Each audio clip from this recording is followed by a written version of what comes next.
Hello students, in this video I am explaining you how to solve the English question paper of standard 6 second term. Question 1a. Read the following passage and complete the activities. Tiruvalluvar was a textile weaver. He wove beautiful fabrics and saris and sold them in the market. People said that he never got angry, never used bad words, never shouted at anyone. In the same town, there lived a rich young man. He wasted most of his time roaming around with his friend. Now students, when you have to solve the question paper, you should read first paragraph very carefully and then look at the questions. There are 4 questions from this paragraph. You have to solve the questions. You have to write only answers. म्हणजे तुम्हाला हा paragraph वाचल्यानंतर त्याची प्रश्नांची उत्तरं लिहायची आहेत.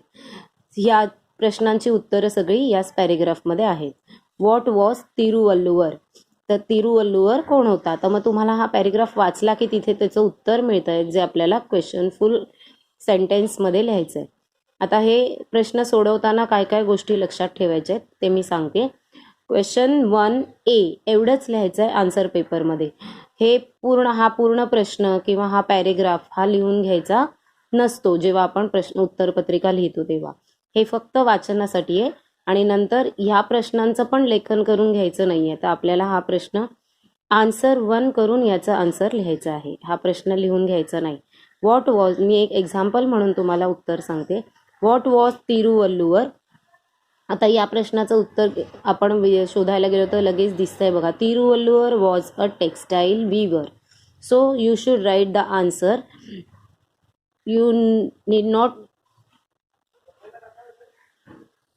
You should not write the question. What was Tiruvalluvar? So don't write question, write only answer. Tiruvalluvar was a textile weaver.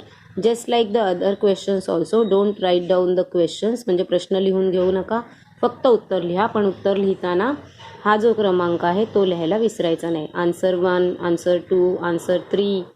Who lived in the same town, ते सुद्धा या पॅरेग्राफमध्ये आहे. पूर्ण काळजीपूर्वक हा वाचला पॅरेग्राफ की तुम्हाला उत्तर लिहिता येईल. Question 4. Find out past tense from passage for the following. There are 2 verbs they have given and you have to find out the past tense form of verb sell. सेलचा पास्ट टेन्स इथे काय आलेला आहे तो शोधायचा आहे. त्यानंतर व्ह्यूचा past tense काय आहे, पास्ट टेन्स म्हणजे भूतकाळी रूप काय आहे शब्द, तो वर्ब इथून शोधायचा आणि त्याच्या पुढे लिहायचा. याच्यासाठी पण हा क्वेश्चन 4 लिहून घ्यायचा नाही, फक्त आन्सर 4 1 सेल शब्द लिहून घ्यायचा, त्याच्या पुढे त्याचा पास्ट टेन्स शब्द, व्ह्यू शब्द लिहून घ्यायचा, त्याच्या पुढे त्याचा पास्ट टेन्स या पॅरेग्राफमध्ये आलेला आहे बघा. आता तुम्ही 6 स्टँडर्डमध्ये फर्स्ट टाइम हे क्वेश्चन पेपर आपल्या ह्याच्यात सोडवताय. बाकी एरवी वर्कशीट टाईप क्वेश्चन पेपर सोडवलेले आहेत म्हणून तुम्हाला हा एक्सप्लेन करून सांगते मी. Write any 2 names of professions. आता आपल्याला हा प्रश्न ह्याचं उत्तर इथे कुठेही तुम्हाला मिळणार नाही, because the 5th question is a PR PR questions, म्हणजे पर्सनल रिस्पॉन्सवर क्वेश्चन आन्सर्स असतात द्यायचे. म्हणजे ह्याचे परिच्छेदाशी संबंध नसतो. तुम्हाला ह्या परिच्छेदानुसार तुम्हाला जर काही त्याबद्दल माहिती असेल वेगळी. आता इथे प्रोफेशन्स विचारलेत, म्हणजे प्रोफेशन्स कोणकोणते असतात, टीचर, डॉक्टर, लॉयर, तशा वेगवेगळ्या प्रकारच्या प्रोफेशन्सची नावं तुम्हाला इथे लिहायची आहेत. Write any 2 names of professions. Okay, now second question. B. Read the stanza and complete the activities. Stanza म्हणजे कडवं. This is the poem. This is the stanza from poem. My life is a bore in this nasty pond, and I long to go out in the world beyond. I wish I could hop like you, said the duck to the kangaroo. आता ह्याच्यामध्ये ह्या पोएममध्ये तुम्हाला question answers ह्याच्यावर आधारित लिहायचे. Where does the duck live. Duck कुठे राहत होता. आता ह्याच्यावरून तुम्हाला उत्तर शोधता येईल. Where does the duck long to go म्हणजे त्याला कुठे जायचं होतं ते पण तिथे आहे बघा. तुम्हाला उत्तर आन्सर लिहिताना हे क्वेश्चन्स लिहून घ्यायचे नाहीत. Write rhyming pairs from the given stanza. आता ह्या स्टांजावरून काय करायचे, रायमिंग पेअर्स तुम्हाला म्हणजेच रायमिंग जोड्या आपण लिहितो रायमिंग वर्ड्सच्या तशा लिहायच्या आहेत. Continue the next page. Now the question second. Complete the activities. Complete the activities any 8 and marks are 24 marks.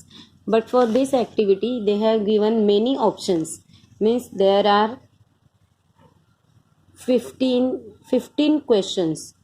All these sub questions are 15 questions, and from that 15 questions we have to write any 8 questions. Each question carries 3 marks. So but now we are practicing to solve the question paper, so you should write all the questions and answers. म्हणजे आता तुम्हाला आपण सराव घेतोय म्हणून सगळी प्रश्नपत्रिका सोडवायची आहे वहीमध्ये, आणि त्यामुळे तुम्हाला वेगवेगळ्या ॲक्टिव्हिटीज वेगवेगळ्या क्वेश्चन्स पॅटर्नचा प्रॅक्टिस होणार आहे. Now I am explaining the next question. Question 2 and sub question is 1. Find out the silent letter and any 3. Means they have given 4 letter words, and from these 4 words you have to write any 3. First write, second school, listen and teacher.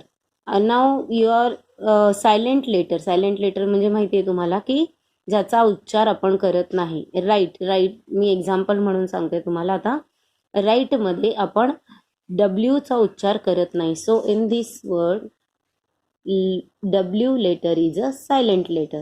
Just like look at these words and find out the silent letters. Means when you are writing answers, now you write first and right word, and in front of that word you write the silent word W. Now next, give appropriate word, take, there and write. There are 3 words and we have to fill in the blanks. Now you copy the first left and look at 3 words, read again and correct word you put here. Left and right is correct word, so write here. आता हे जे तुम्हाला 3 प्रश्न दिले, उत्तर दिलेले प्रश्न दिलेले, हे तिन्ही लिहायचे, अंडरलाईन करायचे. Give the question 3. Identify the actions whether they are past, present and future.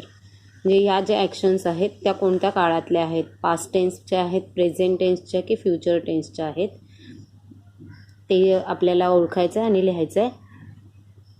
First, I played kho kho yesterday. Which tense it is, so write here. पण पहिल्यांदा हे वाक्य लिहून घ्यायचं. First write this sentence and then in front of the sentence write which tense and write here. Don't copy the question. Only write answer 3 first, answer 3 2 second. I live in this jungle and I will visit planet Earth for my project. Now you can identify the tenses of this sentence. म्हणजे हे काळ ओळखा, past, present and future, and then write here. Now question 4. Write opposite of any 3. First always. आता तुम्हाला हे जे opposite words लिहायचे असतील त्यावेळी तुम्हाला हे प्रश्न शब्द लिहून घ्यायचे. ऑलवेज शब्द लिहायचा, त्याच्या पुढे हे चिन्ह करायचं आणि त्याच्या पुढे त्याचा आन्सर म्हणजे अपोजिट वर्ड लिहायचा. सेकंड आहे पास्ट आहे आणि पास्टचा अपोजिट वर्ड काय तो पुढे लिहायचा. सॅडचा अपोजिट वर्ड याच्या पुढे लिहायचा. यासाठी हे सगळे शब्द आपले लिहून घ्यायचे. फोर्थ राईट अपोजिट ऑफ हे क्वेश्चन लिहून घ्यायचे नाही. आन्सर 4 आणि 1 2 3 4 जे असेल ते लिहायचे. Question 5. Form words by combining one of the each from group A and B. इथे 2 ग्रुप आहेत, A group and B group. A ग्रुपमध्ये 3 वर्ड्स आहेत, B ग्रुपमध्ये पण 3 वर्ड्स आहेत. Take 1 word from 1 group. म्हणजे इथला समजा एक शब्द घेतला नो, तर इथला काय घ्यायचा, एखादा शब्द घ्या. समजा थिंग घेतला आणि हे 2 शब्द जोडून एक जो शब्द तयार होईल तो आपल्याला इथे लिहायचा आहे. उदाहरणार्थ नो आणि थिंग हे दोन शब्द जेव्हा जोडले तेव्हा कोणता शब्द तयार होतो? नथिंग. सर तेव्हा मग हा तो स्पेलिंग जे तयार होईल ते एकत्र करून इथे लिहायचे, असे 3 शब्द बनवायचे. पण आता याच्यासाठी तुम्हाला हा प्रश्न लिहून घ्यायचा नाही किंवा ए आणि बी ग्रुप सुद्धा लिहून घ्यायचं नाही. तुम्ही डायरेक्ट आन्सरमध्ये जे तयार होणारे शब्द लिहायचे. आता इथे हे क्वेश्चन पेपर असल्यामुळे त्यांनी बरेचसे प्रश्न हे बाजूबाजूला दिलेले आहेत.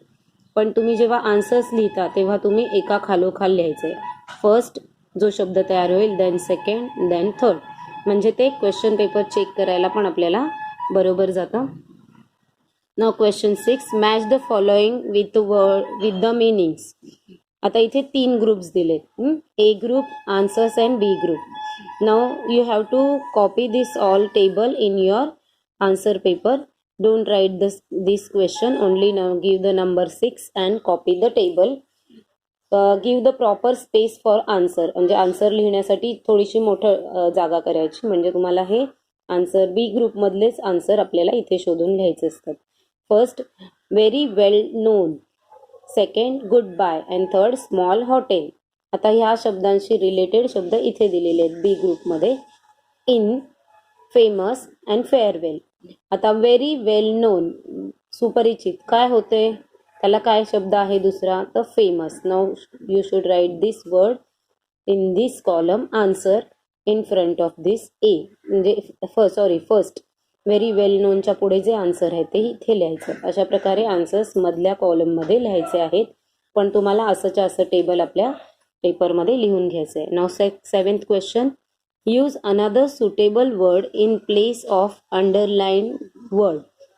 Now you have to read these words and copy the words and write another suitable word. I wish I could hop like you. म्हणजे मला असं विचार करतो की मी तुझ्यासारखा उड्या मारू शकेन. आता इथे हॉप आणि यू ह्या 2 शब्दांच्या खाली अंडरलाईन केलेलं आहे. तर इथे दुसरा शब्द टाकायचा आहे तुम्हाला. तर हॉपच्या ऐवजी तुम्ही जम्प, क्लाइम असे शब्द टाकू शकता. आणि यूच्या ऐवजी मी किंवा यू लिहू शकता किंवा दे लिहू शकता. त्याप्रमाणे तुम्हाला इथे शब्द बदलून नवीन वाक्य जे तयार होईल ते आपल्या वही आन्सर पेपरमध्ये लिहायचं आहे. How stupid of me. आता ही स्टुपिडच्या ऐवजी दुसरा शब्द वापरायचा आणि तो तुम्ही लिहायचा आणि वाक्य वहीत लिहायचा. जो शब्द बदलणार त्याच्या खाली अंडरलाईन करायचा. I am so clever. तर क्लेवरच्या ठिकाणी चेंज द वर्ड, दुसरा वर्ड टाका. I am so happy, I am so sad and underline the word. अशा प्रकारे तुम्ही ह्या प्रकारे शब्द अंडरलाईन केलेले बदलायचे आणि वाक्य लिहायची. We will continue the remaining question paper in the next video. Till solve this question paper. All the best.